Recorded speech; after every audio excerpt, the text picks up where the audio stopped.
Hi,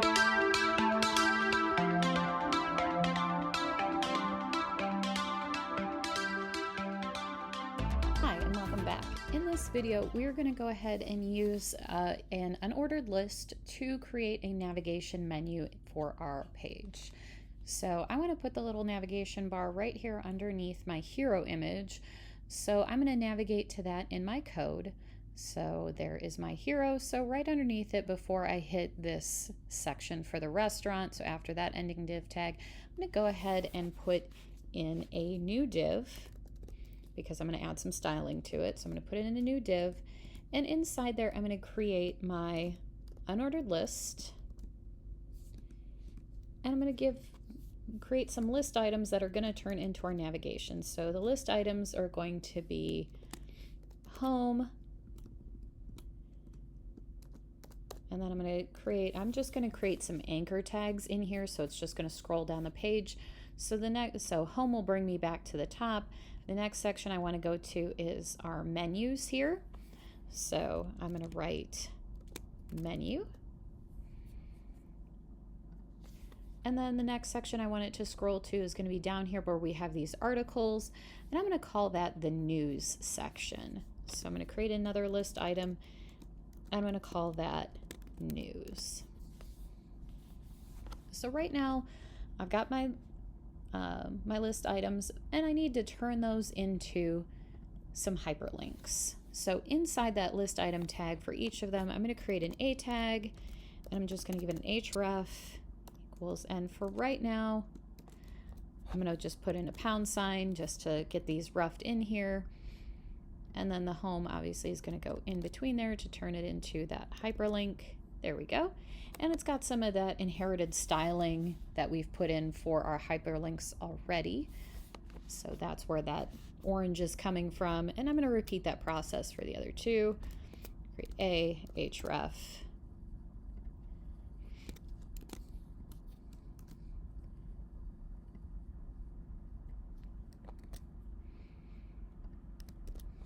Turn that into a menu.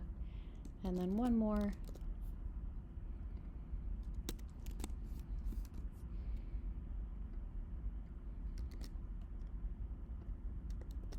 And there we go. So now I have what is going to become my menu items as hyperlinks. Right now they don't go anywhere because I've turned they're just a placeholder link. And so we're going to need to adjust that as well as add some styling. But this is going to be the basic framework for creating a navigation bar from an unordered list.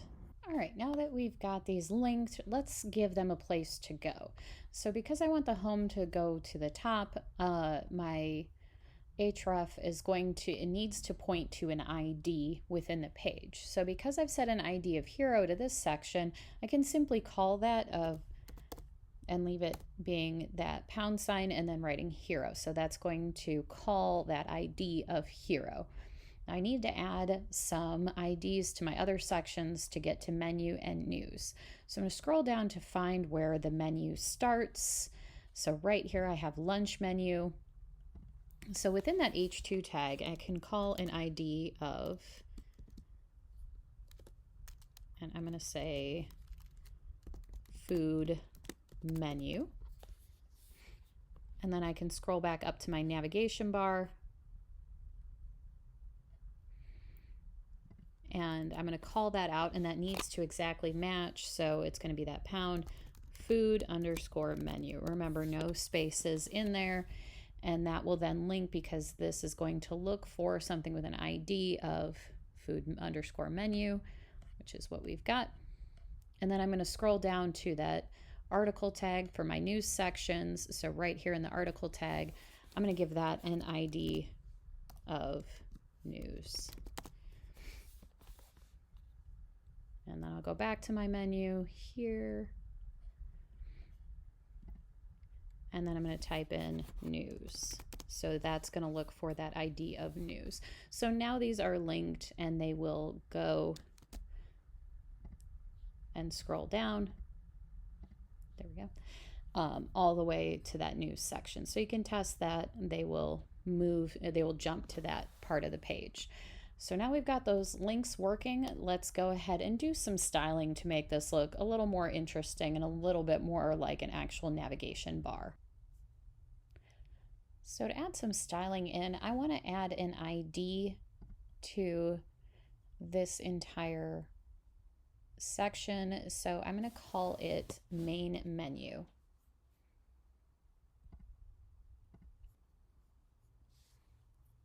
So inside that div tag, I'm going to create an ID and I'm going to call it main underscore menu. And then I can call that within my CSS. So I'm going to navigate up to my CSS. I'm going to create a new rule.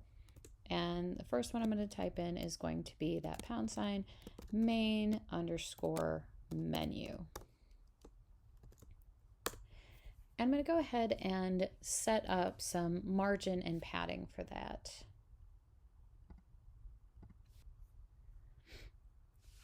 So I'm going to set the padding left and the padding right to being 0 pixels. So padding left is going to be 0 pixels, and then padding right is going to be 0 pixels. This is going to make the menu go full width to the page. So it's not going to look like a whole lot just quite yet. Let's do some more styling. So I'm going to call out, I need to now call out the actual unordered list itself. So I'm going to call that ID because I don't want it to the CSS to apply to the other unordered list that we put on the page, so that drink menu that we just made. So I need to type in the ID of main menu and then call the unordered list to do more specific. And then for that, I'm going to say list style type is going to be none, because I'm going to take off those, there we go, I need to take off those bullet characters.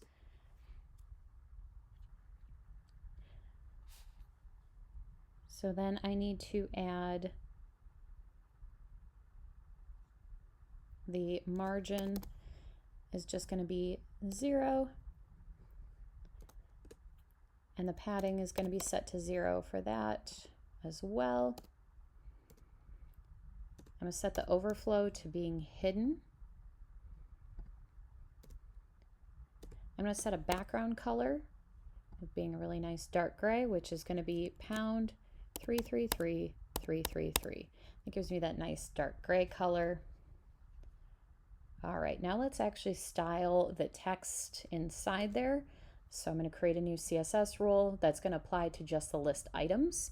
So again, I need to call out that ID of main menu, otherwise it will apply globally to every list item on the page, which I don't want.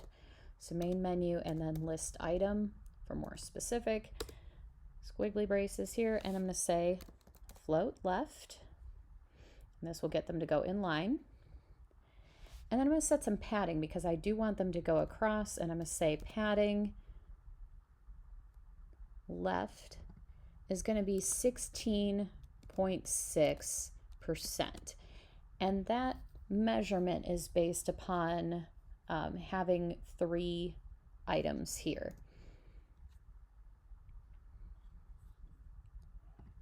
So now I want a little more space, a little more styling. I'm going to now apply some styles to the actual link because you remember we made these being hyperlinks. So I'm going to call out the main menu, list item, a tag. So that's going to drill down. It's going to look for the ID of main menu, and then inside there find a list item, and then inside there find the actual hyperlink itself. So that's how we're applying the styling. I'm going to set the display to block, and you're going to see this look much cooler in a second. I'm going to set the color to being white and override that default text color. I'm going to set text align to center.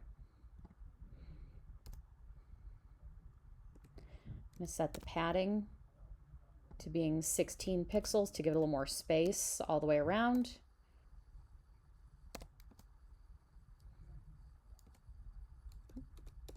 Computer froze there for a second. And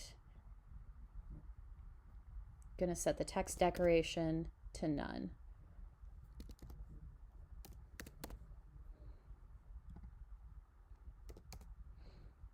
To ensure we don't have an underline. So that's given me a little bit more interesting. You can see that spaced out really nice. They're aligning center because of that 16% there. Now let's add a cool little hover. So when I hover over these, they change color. So I need to call that as well. I'm going to create a new CSS rule, and it's going to be main menu. And then I need to grab that list item, then the A tag, so that link, and then colon hover, so I can add a hover effect to that. Squiggly braces, and I'm going to set that background color to being orange, which is a color we've used here before. And now if I hover over that, you can see that that is changing to that orange color when I hover over these links. So let's take a look at what we've just made. We've styled, we wanted this to go fully left and right without that padding. We would end up with a little bit of white space left and right, so that applies to that entire menu. We've changed some of the styling for the full unordered list, so such as getting rid of the bullet characters, which we don't want. We don't want additional margin and padding messing it up. And we set the background color behind the entire list.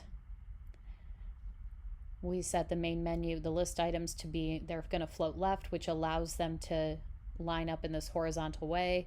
If we got rid of it, it would make a vertical menu. And then because we wanted this to kind of justify across, it's just a little bit of math. If you figure there's 3 items here, you divide 100% by 6, and then you get that. So that gives me that spread across at 16.6%, which will allow this to, at a bigger size, start responding. And then I wanted to set a display to block, so that way these become a block item.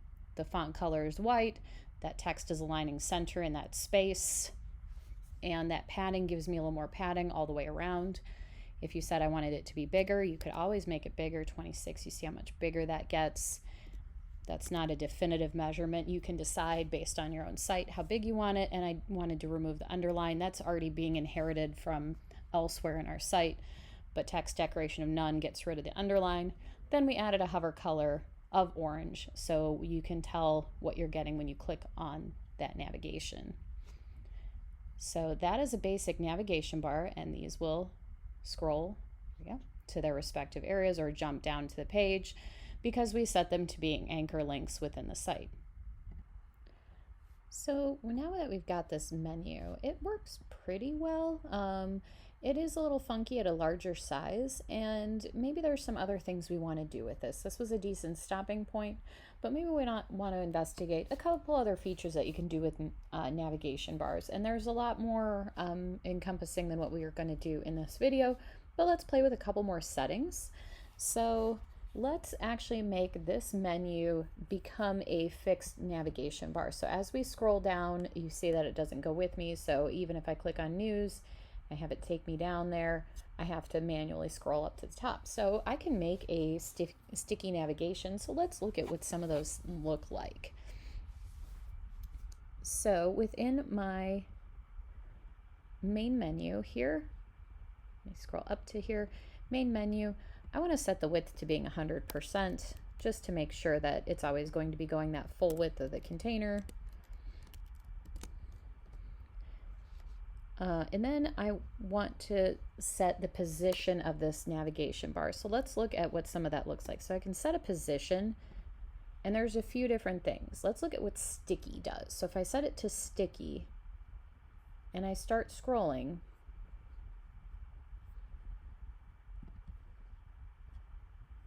I need to set the top to being 0.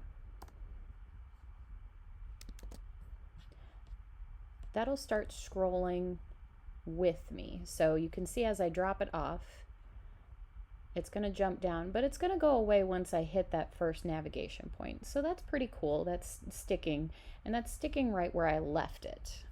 So it is going to move with me.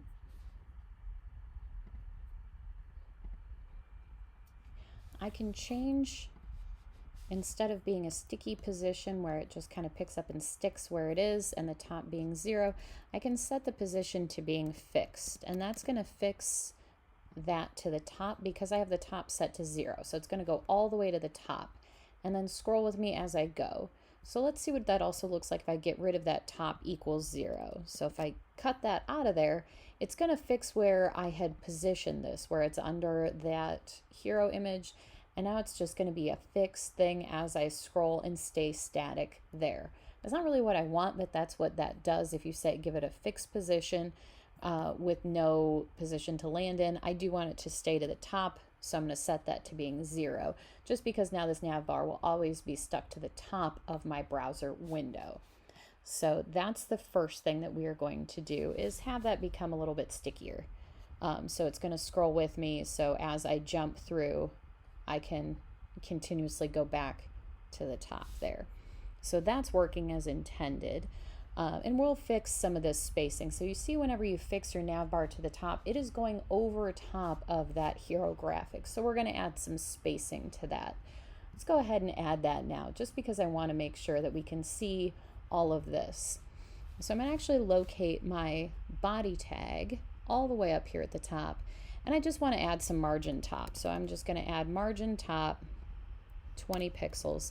So that means the whole body of the site is actually going to start below there, just to give some space to that nav bar so it's not overriding that image that I've put in.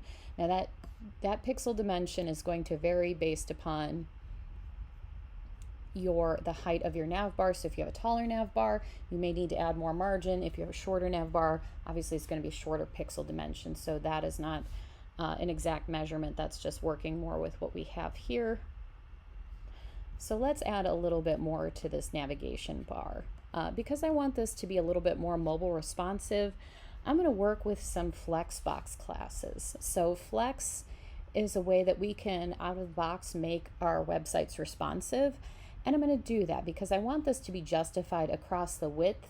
I just set in a percentage that does an okay job, but it's not exactly centered and justified across. So I want to actually make this fully justify. And I'm going to use Flexbox to do that. So I need to navigate down to where I put in that padding left of 16.6 pixels across, which did, that's based on a little bit of math there, that's going across pretty decently. It's fairly centered. I'm going to comment that out for right now just so we can see the difference. So I'm going to /*/ comment out that line, and you see now everything's just floating over to the left side because we have a float left on. So to add our Flexbox, I want it to apply to the entire unordered list. So after my background color, I'm going to set the display to being flex, which says you need to be viewing as a flexible item and using some of those Flexbox classes.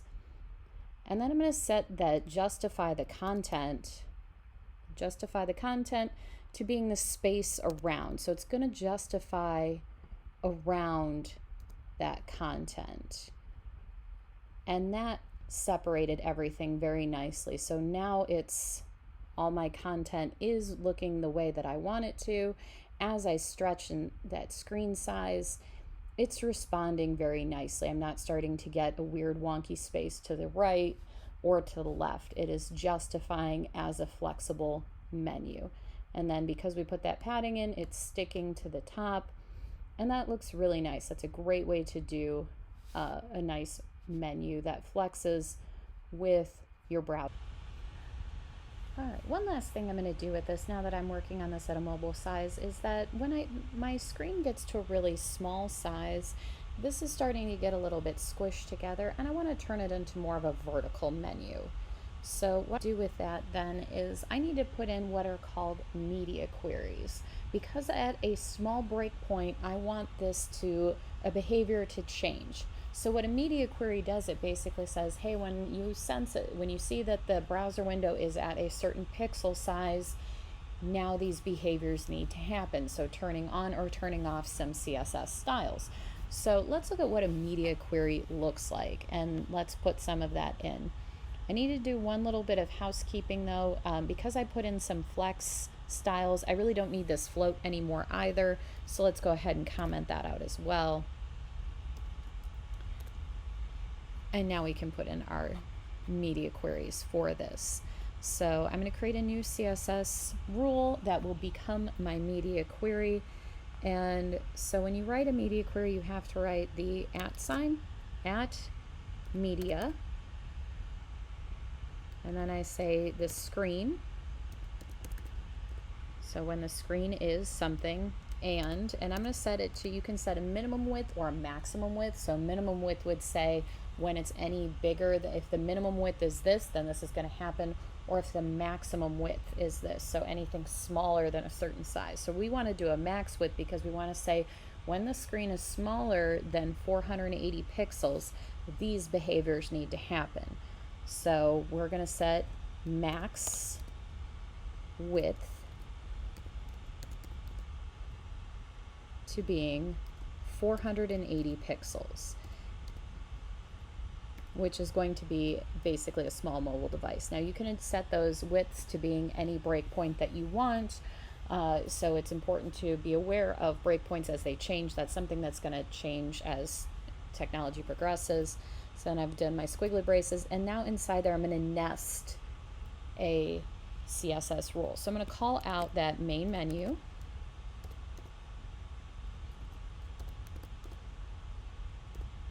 and then I need to call out that unordered list, and then I need to, here's my nested CSS, open up those braces, and to set the display to being a block. So I'm going to turn off that flex display that we've got, that current flexible thing, and then I want to justify the content to being center. So rather than being the space in between, I'm going to justify content center, semicolon. Then I need to write another media query that's going to turn, and I'm going to put that ahead of this one, that's going to make, rather than it all being kind of left aligned, it's going to center align everything. So again, I'm going to write media @media screen and max width colon 480 pixels, because I want it to happen at the same breakpoint so it looks seamless. 480 pixels. Squiggly braces open, and then I'm going to type in main menu, and then the list item themselves, and tell it to float center. So that way they're going to center inside of it. So float, and then center. All right, we're going to save that, and let's take a quick preview of this, make sure it's all working right. So at the small size, there we go, I hit that 480 pixel breakpoint, and you can see now my menu is stacking as opposed to being a long menu. And then when I move outside of that, it changes. So I may need to add another media query here just to push this down. So at the smallest browser size, again, I need to maybe add a little bit more margin to the top of my body content. Let's write in that little media query here to adjust that margin top at that mobile break size. So I'm going to write @media screen and max width colon 480 pixels, because again it's all happening at the same size. Squirrely braces there. I'm going to call out my whole body tag, and inside there I'm going to set it to being margin top, and let's see what 115 pixels look like. There we go. And you see that that adds that extra margin. This pushes this all down so I can see my hero image, and then when we go to a larger breakpoint, then that turns off. So there's a lot of testing that goes on when you're adding media queries to make sure that it's responding in the way that you want. So those are some basic. So anything below a 480 pixel screen size, we're going to end up with a vertical menu bar, and larger than that, we're going to end up with a nice sticky to the top navigation bar that responds to our full screen size. So it's a lot of extra CSS, but I think it's worth spending the time with the navigation so that it is working and responding the way that you want. Thank you guys for watching this video, and I'll see you guys on the next one.